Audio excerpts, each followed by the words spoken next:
যমুনার পানি বাড়ায় তীব্র ভাঙন, সিরাজগঞ্জ ও পাবনার অর্ধশত ঘরবাড়ি বিলীন। আতঙ্ক উৎকণ্ঠায় দিন কাটছে বাসিন্দাদের, ঠেকাতে জরুরি ব্যবস্থা নেয়ার দাবি। বিদেশে আম রফতানিতে দিন দিন বাড়ছে ফ্রুট ব্যাগিং। চাঁপাইনবাবগঞ্জে রেকর্ড 22 কোটি আমের ব্যবহার।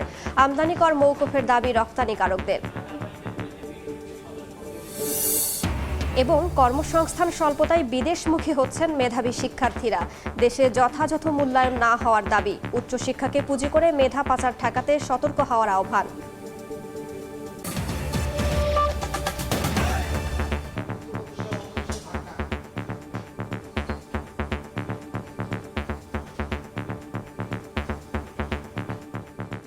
আমন্ত্রণ সময় সংবাদের নিয়মিত আয়োজন বিভাগীয় সময়ে। থাকছি সপ্তাহে 7 দিন ভিন্ন ভিন্ন বিভাগের সংবাদ নিয়ে। আজ থাকছে রাজশাহী বিভাগ, সঙ্গে আছে আমি রাইসা জান্নাত। চতুর্থ দফা উপজেলা পরিষদ নির্বাচনে রাজশাহীর চারঘাটে 2 চেয়ারম্যান প্রার্থীর সমর্থকদের মধ্যে হাতাহাতি। নিরাপত্তা জোরদার, বিভাগের 10 উপজেলায় চলছে ভোট গ্রহণ। এই মুহূর্তে রাজশাহীর বাঘা এলাকায় আছেন রিপোর্টার সাইফুর রহমান রকি এবং বগুড়ার ধুনটে আছেন রিপোর্টার আব্দুল আওয়াল। সরাসরি প্রথমে যাচ্ছি রকির কাছে। চতুর্থ ধাপের উপজেলা পরিষদ নির্বাচনে রাজশাহীর বাঘা এবং চারঘাট এই 2 উপজেলায় এই নির্বাচন অনুষ্ঠিত হচ্ছে। সকাল 8টা থেকে যথারীতি ভোট গ্রহণ শুরু হয়েছে এবং বিকেল 4টা পর্যন্ত এই ভোট গ্রহণ চলবে। বিশেষ করে এর মধ্যে 2-1টি কেন্দ্রে বিচ্ছিন্ন ঘটনা ছাড়া কিন্তু শান্তিপূর্ণ পরিবেশেই নির্বাচন অনুষ্ঠিত হচ্ছে বলে কিন্তু আমরা দেখেছি এবং আমরা বিভিন্ন কেন্দ্রে প্রার্থীদের নানা অভিযোগ পেয়েছি। অভিযোগ পাওয়ার পরে সেই কেন্দ্রগুলোতে গেছি, সেই কেন্দ্রগুলোতে পরে কিন্তু তেমন কোনো ধরনের অপ্রীতিকর ঘটনার খবর আমরা পাইনি। বিশেষ করে 2-1টি কেন্দ্রে প্রার্থীরা যেটি বলছিলেন তাদের যারা এজেন্ট আছে তাদেরকে বের করে দেওয়া হয়েছে, তবে সব জায়গাগুলোতেই দেখা গেছে যে এজেন্টদেরকে পাওয়া গেছে। বিশেষ করে আপনারা জানেন যে বেলা 11টার দিকে ইউসুফপুর কৃষি উচ্চ বিদ্যালয় কেন্দ্রে সেখানে মোটরসাইকেল এবং আনারস প্রতীকের যে প্রার্থীরা রয়েছে তাদের সমর্থকদের মধ্যে কিছুটা উত্তেজনা এবং হাতাহাতির ঘটনা ঘটেছে, তবে সেখানে কোনো আহতের খবর পাওয়া যায়নি। পাশাপাশি কিন্তু বাঘা ফাজিল আব্দুল আলিম ফাজিল যে মাদ্রাসা, সেই মাদ্রাসায় কিন্তু একজন ভোটার তিনি একটি ব্যালট বাইরে নিয়ে ঘোরাফেরা করছিলেন, সেটি কিন্তু পরবর্তীতে পুলিশ ধরেছে এবং তাকে ধরার পরে তার ভাষ্য অনুযায়ী আরও 2 জনকে সেখানে কিন্তু আটক করে রাখা হয়েছে। তবে এখনও তাদের ব্যাপারে কিন্তু কোনো সিদ্ধান্ত নেওয়া হয়নি বা জেল জরিমানার যে বিষয়টি সেটি কিন্তু এখনও করা হয়নি। সব মিলে আমরা রাজশাহী জেলার পুলিশ সুপার সাইফুর রহমান, এছাড়া রাজশাহী জেলা প্রশাসক শামীম আহমেদ এবং সকাল থেকেই কিন্তু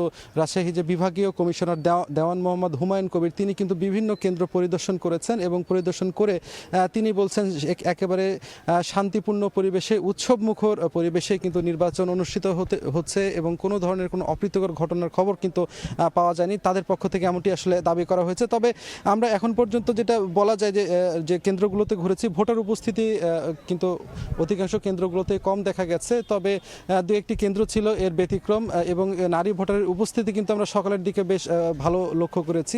এছাড়া কিন্তু এখন পর্যন্ত বলা চলে শান্তিপূর্ণ পরিবেশে এই দুটি উপজেলা পরিষদে কিন্তু এখানে খুবই শান্তিপূর্ণ পরিবেশে নির্বাচন অনুষ্ঠিত হচ্ছে। এই ছিল আমার কাছে রাজশাহী থেকে নির্বাচনের সর্বশেষ। এখন আমরা চলে যাচ্ছি বগুড়ায় সহকর্মী আব্দুল আওয়ালের কাছে, তিনি জানাবেন সেখানকার পরিস্থিতি। গ্রামে ব্যালট পেপারের মাধ্যমে ভোট গ্রহণ শুরু হয়েছে এবং এই বিকেল 4টা পর্যন্ত কিন্তু একযোগে বগুড়ার এই 3টি উপজেলায় ভোট গ্রহণ হবে এবং এই 3 উপজেলায় 246টি ভোট কেন্দ্রে মোট 7,05,000 ভোটার তাদের ভোটাধিকার প্রয়োগ করবেন। আমরা সকাল থেকেই দেখেছি যে বগুড়ার 3টি উপজেলাতেই ভোটাররা তাদের পছন্দের প্রার্থীকে ভোটাধিকার প্রয়োগ করছেন এবং কোথাও এখন পর্যন্ত কোনো ধরনের কোনো অপ্রীতিকর ঘটনার খবর আমরা পাইনি। তবে এই যে ধুনট উপজেলায় এখানে 2 জন ভাইস চেয়ারম্যান প্রার্থীর এজেন্ট মুঠোফোন সহ কেন্দ্রে থাকার অভিযোগে ভ্রাম্যমাণ আদালত আটক করেছে এবং নন্দীগ্রামে একই অপরাধে 2 জন যুবককে কিন্তু মুঠোফোন সহ ভোট কেন্দ্রে প্রবেশের দায়ে কিন্তু 3 দিন করে কারাদণ্ড দিয়েছে ভ্রাম্যমাণ আদালত এবং শেরপুরেও 4 জন এজেন্টকে, যারা প্রার্থীর এজেন্ট তাদেরকে ওই মুঠোফোন সহ কেন্দ্রে প্রবেশের দায়ে কিন্তু এখন পর্যন্ত আটক করে রাখা হয়েছে। এর বাইরে কিন্তু এখন পর্যন্ত 3টি উপজেলাতেই সুষ্ঠু এবং সুন্দর পরিবেশে ভোট গ্রহণ চলছে। কোথাও কোনো প্রার্থীদের কোনো অভিযোগ আমরা আমরা পাইনি। আমরা বিভিন্ন প্রার্থীদের সঙ্গে কথা বলেছি, তারা কিন্তু আজকের এই ভোটের পরিবেশে সন্তোষ প্রকাশ করেছেন এবং এই যে ধনুট উপজেলায় এখানে কিন্তু এখন পর্যন্ত প্রায় 30% উপরে ভোট কাস্টিং হয়েছে। এছাড়াও শেরপুরের 160টি কেন্দ্রে প্রায় 25%-এর উপরে এবং নন্দীগ্রামে মোট 30% উপরে এখন পর্যন্ত ভোট কাস্টিং হয়েছে এবং যেমনটি বলছিলাম যে এই 3 উপজেলায় মোট 35 জন প্রার্থী তার প্রতিদ্বন্দ্বিতা করছেন। এর মধ্যে চেয়ারম্যান পদে প্রতিদ্বন্দ্বিতা করছেন 12 জন প্রার্থী এবং ধনুটেই উপজেলা আওয়ামী লীগের সভাপতি, সাধারণ সম্পাদক সহ মোট 3 জন প্রার্থী প্রতিদ্বন্দ্বিতা করছেন। এই ছিল বগুড়া থেকে আমার কাছে নির্বাচনের সর্বশেষ। সরাসরি যুক্ত ছিলাম বগুড়া ও রাজশাহীতে। যমুনা নদীতে পানি বাড়ার সঙ্গে সঙ্গে দেখা দিয়েছে তীব্র ভাঙন। এরই মধ্যে নদী গর্ভে বিলীন হয়েছে সিরাজগঞ্জ ও পাবনার অর্ধশত বাড়িঘর। ভাঙন আতঙ্কে অনেকেই তাদের বসতবাড়ি অন্যত্র সরিয়ে নিচ্ছেন। তবে দুর্গত এলাকায় এখনও জরুরি ভিত্তিতে কাজ শুরু করেনি পানি উন্নয়ন বোর্ড।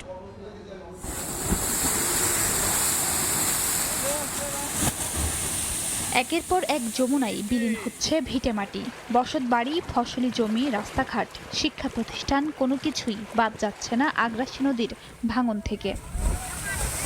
সিরাজগঞ্জের শাহজাদপুর উপজেলার জালালপুর এলাকা জুড়ে দেখা দিয়েছে যমুনার ভাঙন।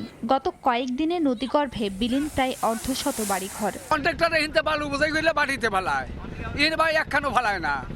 আমার বাড়ি আসলে জিহিনে ভাঙ্গে চারটা ভাঙ্গা দিয়ে এখন মানুষের গাছ চালা পড়ে রয়েছি। যখন নদীর কাজ করা দরকার তখন কাজ করে না। এখন বর্ষা হবো, তলা দেবো, 5খান বস্তা ফালাতে ফালাইলাম। 25টি বসতবাড়ি ও 50 বিঘার বেশি ফসলি জমি এরই মধ্যে যমুনা গ্রাস করেছে। সরকারের যে সকল প্রতিষ্ঠান আছেন সবকিছু কিন্তু ঝুঁকিপূর্ণ, অতি দ্রুত কাজ না করলে কিন্তু এগুলো কিন্তু রক্ষা পাবে না। এলাকাবাসীর অভিযোগ, দুর্গত বেশিরভাগ এলাকায় এখনো কাজ শুরু করেনি পানি উন্নয়ন বোর্ড। তবে সংশ্লিষ্ট বিভাগের দাবি, ভাঙন রোধে ফেলা হচ্ছে জিও ব্যাগ। ঊর্ধ্বতন কর্তৃপক্ষ ভিজিট করেছে, বরাদ্দ চাওয়া হয়েছে, বরাদ্দ প্রাপ্তি সাপেক্ষে ব্যবস্থা নেওয়া হবে। সিসি ব্লক ম্যানুফ্যাকচারিং প্রক্রিয়াধীন রয়েছে। ম্যানুফ্যাকচারিং শেষ হলে আমাদের কিন্তু স্থায়ী যে তীর রক্ষা বাঁধ সেটি নির্মাণ শুরু হবে। সিরাজগঞ্জের এনায়েতপুর থেকে হাটপাঁচিল পর্যন্ত 6.5 কিলোমিটার এলাকায় যমুনার ডান তীর রক্ষা প্রকল্পের কাজ চলমান রয়েছে। আর পাবনায় অরক্ষিত নদী তীরে ভাঙনের মুখে আছে অন্তত 1200 বাড়িঘর। খাদিজা স্বপ্না, সময় সংবাদ।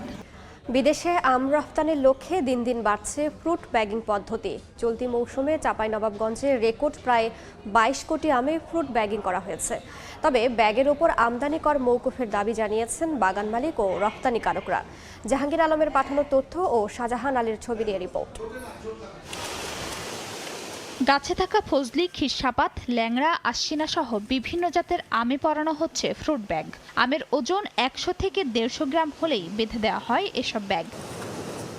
চলতি মৌসুমে জেলায় রেকর্ড প্রায় 22 কোটি আমে ফ্রুট ব্যাগিং করা হয়েছে। মাছি পোকাতে যেন না পড়ে আমটা যেন এক্সপোর্ট কোয়ালিটির করা যায় এবং আমটা যেন ভালো থাকে। তবে ব্যাগগুলো আমদানি করা হয় দেশের বাইরে থেকে। চাহিদা বাড়ায় নিম্নমানের ফ্রুট ব্যাগ বাজারজাত করার অভিযোগ বাগান মালিকদের। সরকার যদি এটাকে কৃষিপণ্য ঘোষণা করে এবং যদি ট্যাক্স মওকুফের ব্যবস্থা করে তাহলে আমরা 2 টাকার মধ্যে আমের ফ্রুট ব্যাগগুলা পেয়ে যাব। নিরাপদ ফল উৎপাদনে কৃষি বিভাগের পক্ষ থেকে ফ্রুট ব্যাগিংয়ে উদ্বুদ্ধ করা হচ্ছে বলে জানান সংশ্লিষ্টরা। ব্যাগ ব্যবহারের যে টেকনিক, যে কোন সময় ব্যবহার করতে হবে, ব্যবহার আগে যে একটা বালাইনাশক এবং কীটনাশক এগুলো ব্যবহার করতে হবে। কৃষি বিভাগের তথ্য মতে চলতি মৌসুমে চাঁপাইনবাবগঞ্জে আম উৎপাদনের লক্ষ্যমাত্রা নির্ধারণ করা হয়েছে প্রায় 4.5 লাখ মেট্রিক টন। সময় সংবাদ, চাঁপাইনবাবগঞ্জ। চাকরির বাজারে কর্মসংস্থানের স্বল্পতা ও গবেষণার উপযুক্ত ক্ষেত্র না থাকায় দিন দিন বিদেশমুখী হচ্ছেন মেধাবী শিক্ষার্থীরা। তাছাড়া বিদেশের মাটিতে ক্যারিয়ার গড়া তুলনামূলক সহজ। তবে উচ্চশিক্ষাকে পুঁজি করে যেন দেশের মেধা পাচার না হয় সেদিকে সতর্ক থাকার আহ্বান শিক্ষাবিদদের। বিশ্ববিদ্যালয়ে পড়ুয়া শিক্ষার্থীদের উন্মুক্ত আড্ডায় বিসিএস পরীক্ষা অন্যতম অনুষঙ্গ। সেসব আড্ডা গল্পে অন্যান্য বিষয়ের সঙ্গে নতুন করে যোগ হয়েছে উচ্চশিক্ষায় বিদেশ গমন। দেশের বাজারে চাকরির স্বল্পতা, মানসম্মত শিক্ষার অভাব, গবেষকদের যথাযথ মূল্যায়ন না হওয়া সহ নানা কারণে অনেক মেধাবী শিক্ষার্থী বিদেশ পাড়ি জমাচ্ছেন। কেউ কেউ উচ্চশিক্ষা গ্রহণ শেষে দেশে ফিরে আসলেও বেশিরভাগই স্থায়ী হচ্ছেন বিভিন্ন দেশে। সেই তালিকায় অংশগ্রহণ বাড়ছে রাজশাহী প্রকৌশল ও প্রযুক্তি বিশ্ববিদ্যালয় ও রাজশাহী বিশ্ববিদ্যালয়ের শিক্ষার্থীদের। তাদের ভাষ্যমতে বাংলাদেশের পরিপ্রেক্ষিতে একজন শিক্ষার্থী অনার্স ও মাস্টার্স পাশ করেও বেকার থাকছেন।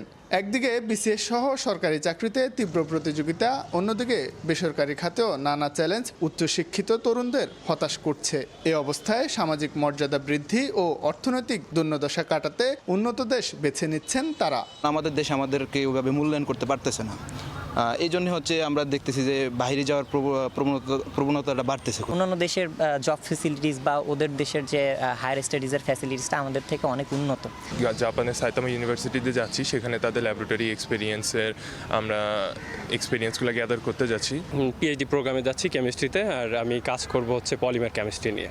দেশের মেধা যেন পাচার না হয় সেদিকে সবাই দৃষ্টি রাখা উচিত বলে মনে করেন শিক্ষাবিদ। রাজশাহী বিশ্ববিদ্যালয়ে আরও অধিক সংখ্যক শিক্ষার্থীরা বিদেশের বিভিন্ন বিশ্ববিদ্যালয়ে স্কলারশিপ পাক এবং তারা তার মাধ্যমে উচ্চশিক্ষা এবং উন্নত বিশ্বের এবং উন্নত গবেষণাগারের প্রশিক্ষণপ্রাপ্ত হয়ে আবার নিজ নিজ দেশে ফিরে আসুক। সম্প্রতি যুক্তরাষ্ট্রের আলাদা 3টি বিশ্ববিদ্যালয়ে পিএইচডি গবেষণায় ফুল ফান্ডেড স্কলারশিপ পেয়েছেন রাজশাহী বিশ্ববিদ্যালয় প্রাণ রসায়ন ও অনুপ্রাণ বিজ্ঞান বিভাগের একই ল্যাবের 5 জন শিক্ষার্থী। শাহিন আলম, সময় সংবাদ, রাজশাহী। রাজশাহীর পদ্মায় হবে বঙ্গবন্ধু রিভার সিটি। একপাশে cottage, hotel, resort, golf club, swimming pool, walkway সহ নানা সুযোগ সুবিধা থাকবে। আরেক পাশে স্থাপন করা হবে 200 থেকে 250 মেগাওয়াটের সৌর বিদ্যুতের প্লান্ট। সিটি মেয়র জানান, একনেকে অনুমোদন পেলে বর্তমান সরকারের মেয়াদে প্রকল্পের কাজ শুরু হবে। হাবিবুর রহমান পাপুর ছবিতে সাইফুর রহমান রকের রিপোর্ট। রাজশাহী মহানগরীর কোল ঘেঁষে বয়ে গেছে পদ্মা নদী। বর্ষা মৌসুমে ভারত ফারাক্কার বাঁধ খুলে দেয় নদীর পানি টইটুম্বর থাকলেও শুষ্ক মৌসুমে জাগে চর।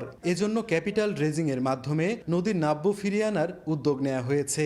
পদ্মার টিবাদ থেকে ফুলতলা জাহাজঘাট এই অংশে বঙ্গবন্ধু রিভার সিটি গড়ে তোলার লক্ষ্যে প্রতিরক্ষা বাঁধ তৈরির পরিকল্পনা গ্রহণ করেছে। এছাড়া বঙ্গবন্ধু রিভার সিটির আরেক পাশে সোলার পাওয়ার প্ল্যান্ট স্থাপন করা হবে। বিনোদনকে মাথায় রেখে সেটি করা হবে। সেখানে ট্যুরিজম আকৃষ্ট করার জন্য cottage, hotel, motel, resort, walkway, golf course ইত্যাদি নানা রকম বিষয় সেখানে থাকবে।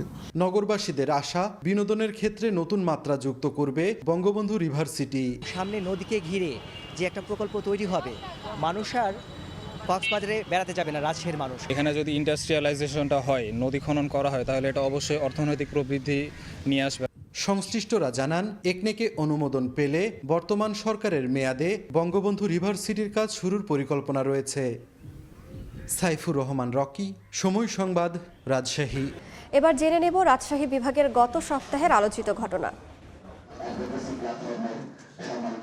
সমতলের ক্ষুদ্র নৃগোষ্ঠী ও দলিত জনগোষ্ঠীর আইনি সহায়তা সহজলভ্য করতে 31 মে রাজশাহীতে জেলার বিচারকদের সঙ্গে মত বিনিময় সভা করেন বেসরকারি দুটি সংগঠন। এ সময় ক্ষুদ্র নৃগোষ্ঠীর ভূমি ও সরকারের সামাজিক নিরাপত্তার বিষয়ে নানা জটিলতার কথা তুলে ধরা হয়। সভায় 18 জন বিচারক সহ বিভিন্ন শ্রেণী পেশার 50 জন জনপ্রতিনিধি উপস্থিত ছিলেন। বিভাগীয় সময়ের শীর্ষ সংবাদগুলো জানিয়ে দিচ্ছি আরেকবার। যমুনার পানি বাড়ায় তীব্র ভাঙন, সিরাজগঞ্জ ও পাবনার অর্ধশত ঘরবাড়ি বিলীন। আতঙ্ক উৎকণ্ঠায় দিন কাটছে বাসিন্দাদের, ঠেকাতে জরুরি ব্যবস্থা নেয়ার দাবি।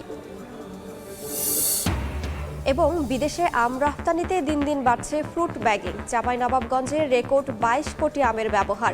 আমদানি কর মওকুফের দাবি রপ্তানিকারকদের।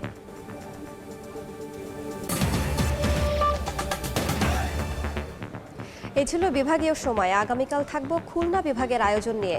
এরপর আন্তর্জাতিক সময়, সঙ্গে থাকবেন সহকর্মী ওমর ইনান। রাইস, আপনাকে ধন্যবাদ। আন্তর্জাতিক সময় নিয়ে ফিরছি কিছুক্ষণ পর, সঙ্গে থাকুন সময়ে।